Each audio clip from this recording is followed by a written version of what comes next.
So, welcome everybody. Thanks for joining us and being with us today. I have invited Audra today to be with me. So, thank you for joining. Thanks for having me. You're so welcome. The reason why I asked you for this conversation is that I think you're a great example of showing vulnerability. And I think that's it's important to show that this is a strength and it also gives you a lot of self-awareness. So I think you can inspire people. You always say you make these mistakes and you have these failures and trauma and everything, but I like to call it more like learning opportunities. And especially, I liked how you use this burnout and trauma like as a platform to launch from. Um, and I wanted to talk about your brain health journey. So, can you tell me a little bit about the period where you had this burnout? What Yeah. were you feeling, thinking? What was happening? So, for me, my experience with burnout started a lot younger in life, but I didn't have a label for it then. As an American, I had never even heard of the word burnout until I was in my 30s, living in Europe by 10 years by then, and working in HR. And it was a German colleague who very clearly described it and defined it for me. Um, Oh, Prior to that, it wasn't a concept that was in my head. I think that that's a little bit of my American upbringing and exposure. As Americans, we work really, really hard and we're very dedicated to our missions in life. hmm. It's always driving for the means to produce and to do more and to stay driven on your path so that you can succeed and continue to chase for the American dream, right? Oh, So yeah. that was instilled in me at a very young age. And I started working at age 16, and I was accountable for making my own money from that age. So Hmm. even though I went to university and maintained careers that were in various capacities, working very hard is just something that's extremely important to me that I'm very passionate about. It's a value. Yeah, it is a value in life. So my burnout really started right after I was diagnosed with postpartum depression. I had had five pregnancies and only two of them resulted in my children. And Oh, the loss of that was a little bit heavy and it took a toll on my mental health. And I had already been of diagnosed course. with depression in my early 20s. So by the time I was 33, 34 years old having my children, it was an extra dose of depression on Yeah. top of my already pre-assigned label of atypical depression that I received in my 20s. So I Hmm. was learning to manage that, and I had a couple of good years where I felt a little bit more balanced, but there were Hmm. still some rocky times, and emotionally, I just wasn't really able to cope. So the way that I masked was by really drowning myself in work, in a working Yeah. environment, in a working capacity. And in the I end, I think a lot of people can relate to that, by the way. yeah, I think for a lot of people, work is like a value, and all these other things coming into your life, and you having the pregnancies and everything, and it's just too much, right? And if you never heard about the concept burnout, you're yes. thinking it's normal. So the working environment that I was in was extremely engaging and uplifting and stimulating, and it positively influenced my mental health. It Hmm. gave me structure, routine, Yeah. discipline, all of these grounding factors, and it provided a nice baseline for me to operate from. And I really appreciated my time working in corporate and having that moment. My burnout wasn't related to my job. It was related to how Hmm. I had been living my lifestyle for too long. Exactly.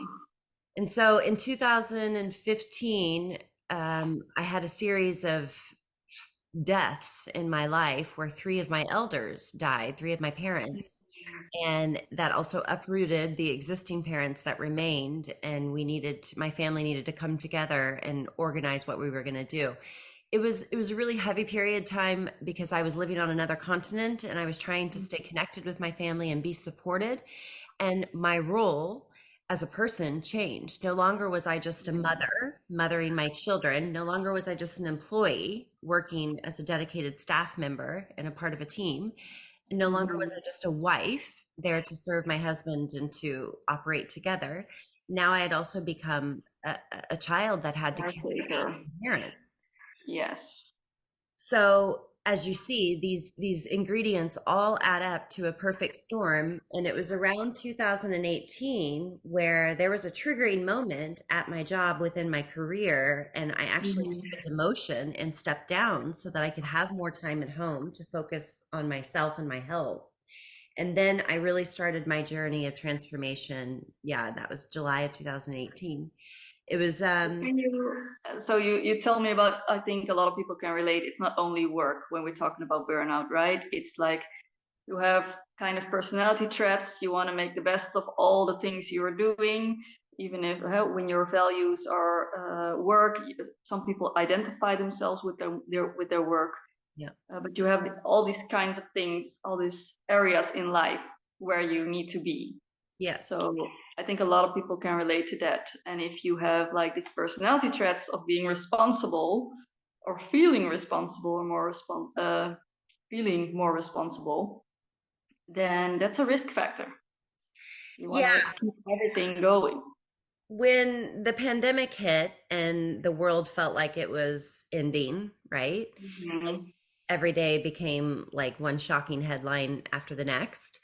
I walked Exactly. into my psychologist's office and I said to her, I'm having the best moment of my life. I am 100% thriving and happy. And she's like, it's because you know how to thrive and operate in chaos. Yeah. I thought, oh my gosh, yes, that's exactly what's happening here.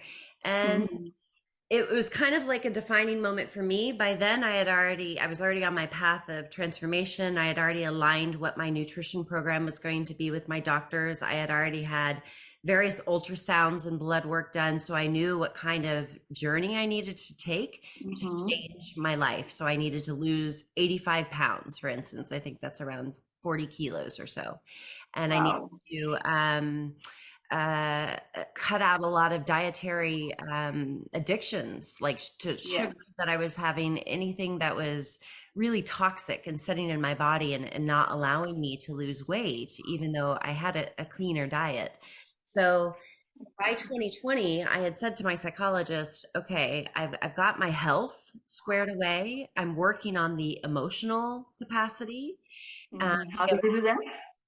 And at that point, I had agreed to exit my services with mental health because I had been registered in the mental health system here in Holland for Hmm. 10 years. And my program was only originally supposed to be 2 years, but I kept needing additional support, right? And I had 3 different psychiatrists and I had 4 different psychologists that I saw. So I was given so much support, so many resources, and have this You amazing also got story. medication. Yes. Yes. I'll share that story some other time. All But right. the the takeaway was understanding the level of burnout and what that actually did to my brain, because in 2020 when I decided to then leave my job and go on a burnout leave so I could go home and rest, it was really scary for me because what was I going to do with myself? Here I was validating myself via all of the roles that I played. I Exactly. completely lost touch and sense and hope of who I was at my core and what I wanted in life. And of course, the pandemic brought me that awareness. I'm forever Hmm. grateful for it, right? And Um, can you tell me more about that resting process or that process that made you like recover?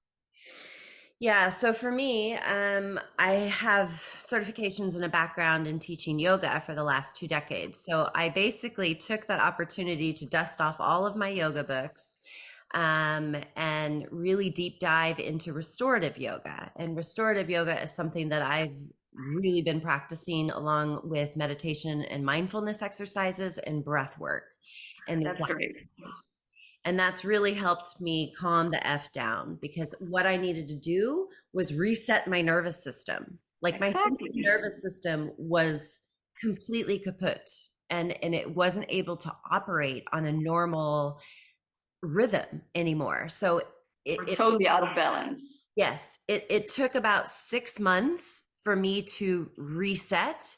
And during that time, I had all of it. I had the brain fog. I felt ADD. I felt manic all the time. I felt depressive when I wasn't feeling manic. All of the symptoms Hmm. were there.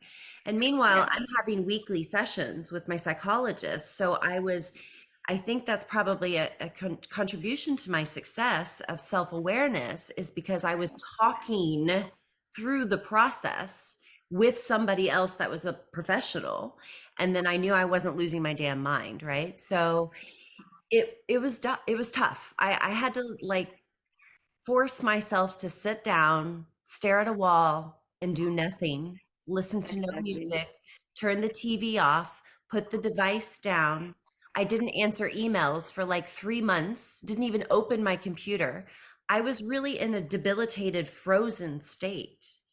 But I Hmm. was stripping down to the roots, right? Just really Exactly. weeding out all the toxicity, and I was just going through this huge metamorphosis. And my exercise regime then was only a 20-minute walk a day around a very Hmm. peaceful lake, and I allowed myself music to do so. Hmm.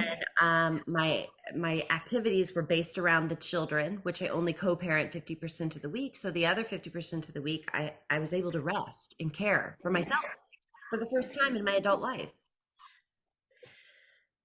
So the takeaways and the learnings have been massive, and of course my journey continues. Right? I mean, I think the healing journey is a journey that just happens all through our life until we die. Yeah, exactly. And I think it's really nice how you describe this, that you did like the physical work that was needed, you did like the mental work that was needed with your psychiatrist or psychologists, and you also did soul work, right?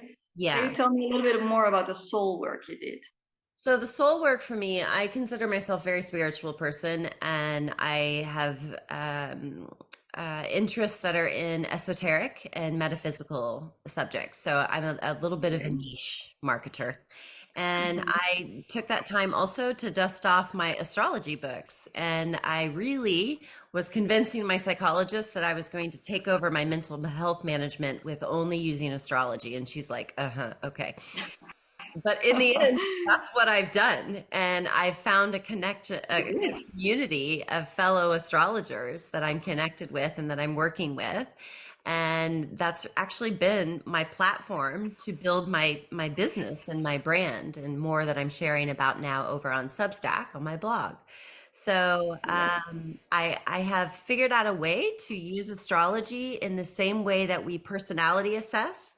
And with my background Hmm. also in my degrees in psychology, and I have had 20 years of formal therapy in my adult life. So my expertise is being in the hot seat. It's being a client. Yeah, So exactly. You um can use all that knowledge and you know how it is to be on the other side. yeah. So when I found astrology, for instance, I'm a recovering addict and I have addictions ranging from sugar to caffeine to substance abuse to working, for instance, devices, all of these things, right? Exactly, the same addiction. Yes, and I think that everybody has this inner addict archetype that we can adopt, right? So it's something that resonates with a lot of people because I'm willing to talk about what that emotionally feels like and I can put it into Hmm. context. Um, Yeah. But what I was noticing when I started to really do a deep dive into my own birth natal chart, I could see where I was being compulsive or impulsive and how I could better neutralize that. And astrology gives us a bit of a interpretation. And it's a pseudoscience, but it's something that I use because it's fun. Like, normally when you go to therapy, it's not so much fun. And then there's homework assignments and then you Yeah. actually have to do the work, right? And Hmm. you sign up for 6 months of therapy or counseling, and then what do you do to activate it? So with astrology, it's a way for me to stay accountable because I work with moon patterns every month. So then every month I'm actually working on my personal goals, which I learned how to set a goal when I was working corporate. Thank you, corporate, and Yes, learning it how to has set helped you. smart Of goals, course. right? Of course. So I'm at this place now where I have combined my education in sociology and prior experience as a social worker, as well as my certification Your as own a yoga experience. teacher. And I've added the certificate or the qualifications behind my expertise in astrology, and I'm teaching yoga again, and I'm chasing my dreams because I wanted to be a writer and I wanted to be an entrepreneur. So this Wow, that's of you transformation, have so many purposes already. But it you were really also talking, sorry? it's really been a journey of like a jack of all trades of exploration. Yeah, And it sometimes feels like I'm all over the place. And for me, it all makes sense in my little crazy head. because you like chaos. I do. I still do. But I'm trying to find ways to structure to where it's less chaotic for other people. I quite I am see. comfortable in my chaos and I'm okay with it. I'm just like, Of course. the crazy cat lady at home. But outwardly that doesn't come off so well. So yeah. Yeah. And you were mentioning before, like you also do yoga, you're the yoga teacher, but you also love dancing and doing cardio. How did like this physical part of your rehab, how did that look? What did that So look like? this is the interesting segue. Funny you should mention it because this is how I met you. And so a part of my journey in 20, I guess it was 2020 when the gyms were able to open back up in towards the Hmm. fall. I started dancing again, and I had already lost most of the weight then, and I did so not doing high impact cardio. So I really wanted to limit the type of cardio. And then I found the pole dancing studio where I could really focus on strengthening my core, right? And they offered so many different styles from aerial yoga to hoop to pole to strength and stretch, a basic Yeah. training calisthenics class where we were doing things that I did in the 80s and the 90s. And it revolutionized my body then. So I was like, sign me up, which is where I found you because you were a Yeah. dance teacher and a I know. flexibility teacher and a movement instructor. And And I turned out to be a psychologist too. I know. And so here we are in class, and I'm like your hyper student back here being like, oh, I love that song. And then you tell me you're a Yeah. psychologist, and I was like, girl, what? We need to talk. Yeah, Here and we are. we did, and we're talking right now. But I love the fact how you um, tell your story, and it all makes sense, right? Because all the things you did uh, for you to get better were also things we do to get our brain healthier, because the focus is all the time on mental health and physical health. But the things you did, like meditating, like the source of sport, like the yoga, the dancing, it all has an impact on the brain, right? It really strengthens the connection in the frontal lobe, and it really makes your parasympathetic nervous system go up, so you really can rest and restore. um, so you will be more in balance, and your energy will be like more in balance. Yeah. But Yeah. also the soul work you did, Yeah. because So it the doesn't soul really matter which subject because you're all into astrology, but it doesn't work, really matter which subject you're focusing on. um, but it does matter that you're totally interested and that it calms you down, and it's yeah. helping you. So for me, I'm a very fantastical person and I'm highly creative and very much driven by my right brain. So my psychologist helped apply the context and the narrative behind inner child healing work. Yeah, yeah, And we did some the parent and reconditioning and reprogramming, and that took a exactly. year. So during my Yeah, contingency plan to leave my services, we took that year to really focus on healing my inner child, and that's exactly what needed to happen. And meanwhile at exactly. home I was home with my children, having just gone through a divorce, a move, and rebuilding my physical material life as well. I was also learning to live with less and learning to do less, and it took time. And I was in a very gracious position to be able Hmm. to afford to stay home and Yeah, have these 2 years for that. So I'm forever grateful. I But think that's a very important point you're telling me, because a lot of people, they avoid the depth of their problem, right? And it's most of the time it's in their childhood. So you can treat someone for burnout, but if you don't look at the roots where Yes. the personality traits come from that will help you get into your burnout, then yeah, what are you doing? It's just like putting the bandage instead of healing the wound. Yes. Exactly. Exactly. And you know, the it takes time. So you yeah, it's a learning process and there is no perfect recipe and not everybody has this kind of time to give, you know? It's And true. it's unfortunate because I think all humans should be deserve to have a little midlife crisis. Maybe we don't label it such an extreme label, but everybody deserves to have a break and a Of sabbatical, if course. you will. Yeah, And unfortunately, in our capitalistic driven society, that's not possible. So we have to really start looking at the societal norms that keep us grounded in these patterns and then yeah, start to deconstruct our thoughts around those and what's important to us, right? And I think exactly. that takes really deep soul searching work because here's where you start to say, am I really happy in that relationship? You start to look at your friends and be like, are these people really good for me right now? Are You they start to lifting look you at how up? you feed yourself, how you surround yourself with other people, you know, what kind of a parent you've become, what kind of friend you are, and asking those kind of questions of yourself is really tough, and you have to And you spend need time for it.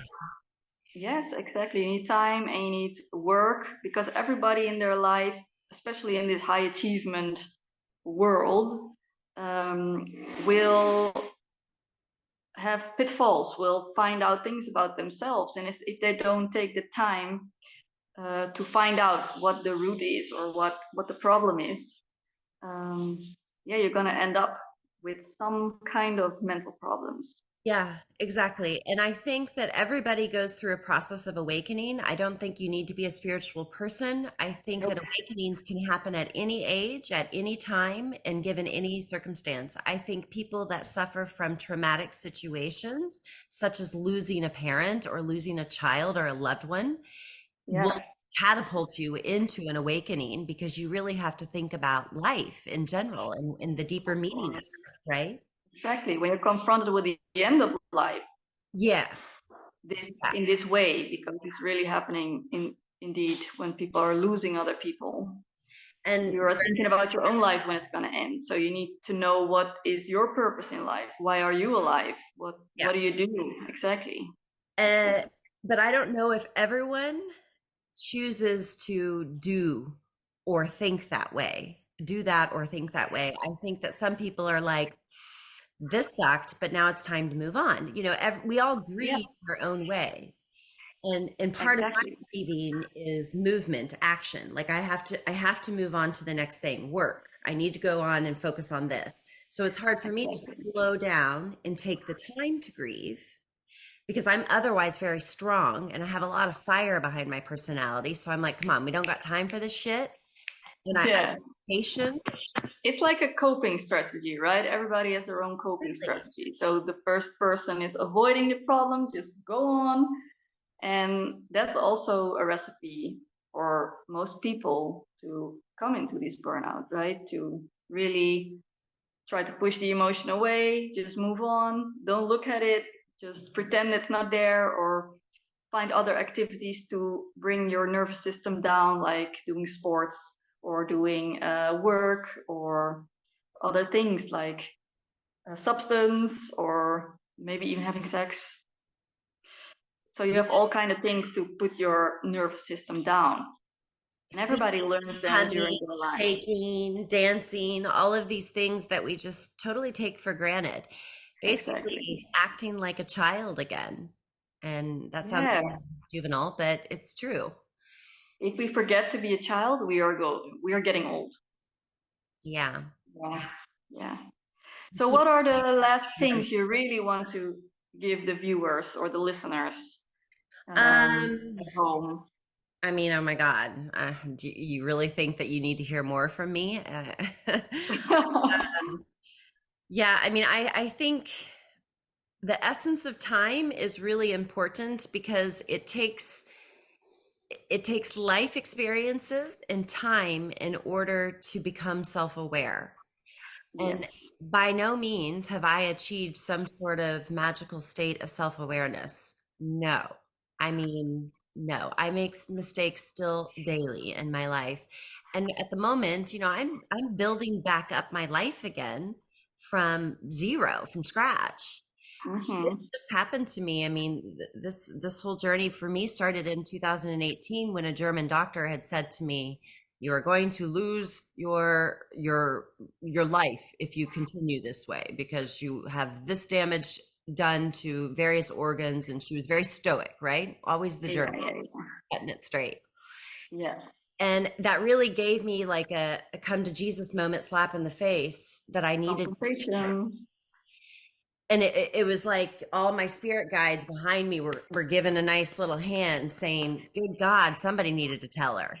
Yes. And I'm a person that needs that kind of constructive criticism. So To I wake up. yes. So also I just want to ask the general public and anyone seeing this to be open to diversity and diverse thinking, because the next things that were suggested to me that I had to actually do that I ended up doing, I couldn't believe it if you would have told me that this was going to happen in these coming years. Like, Yeah. no clue. I didn't foresee this. And I can tell you 100% every single minute while I was living through it felt like hell on earth and Hmm. experiencing a very soul crushing death. So Yeah. when I use the word transformation, it's really because that's what's happened. Of course. Of course. Yeah. And it takes a lot of strength and courage to do that. Yes, and I have those things innately, but not everybody needs to be scared of the unknown, because basically it's such a healing process, and you learn so much about yourself and others, and Yeah. you can completely redefine who you want to be in life. And after living through what we just lived through these last 2 years, who wouldn't want to chase that moment for themselves?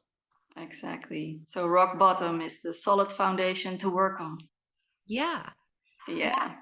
And if we That's great. can let go of our egos, then we can all admit that some level of rock bottom has hit most everybody at this point, because we've all felt a deep Exactly. sense of sadness of the global state of affairs right now, right? So if we can Hmm. collectively agree as a human population on this planet that this is our rock bottom, so here's how we're going to build a plan of reformation and transformation, right? Hire in some Hmm. consultants and bring some stuff together to make the magic happen. But all you can focus on is just focusing on yourself and healing you first, and then Exactly. collectively we can share that with the world. That's a great way to say that. Yeah. So I hope you have not only inspiring me, or have been inspiring me, but also inspiring the people that are listening or watching. And we can talk about a lot more other subjects, but I'm happy we spoke about this one. We And should just mention that we are going to Greece together and talk yes, about that moment, because you still have a couple of spots left, I think, for the Greece retreat, I do. Yeah. So right? we will have this retreat in Greece from 1 till 7 April. So it's going to be in a couple of months, and it's our brain health and yoga retreat. And Audra will be there too to give a few restorative yoga classes. And we will give all the attendants our brain health program. We're going to eat brain healthy food. We're having a lot of wellness in the building because we have a heated pool, we have a whirlpool, a sauna, a nice bath, a Can we get shower, salsa and dancing we get, lessons? sorry? Can we get salsa dancing lessons too?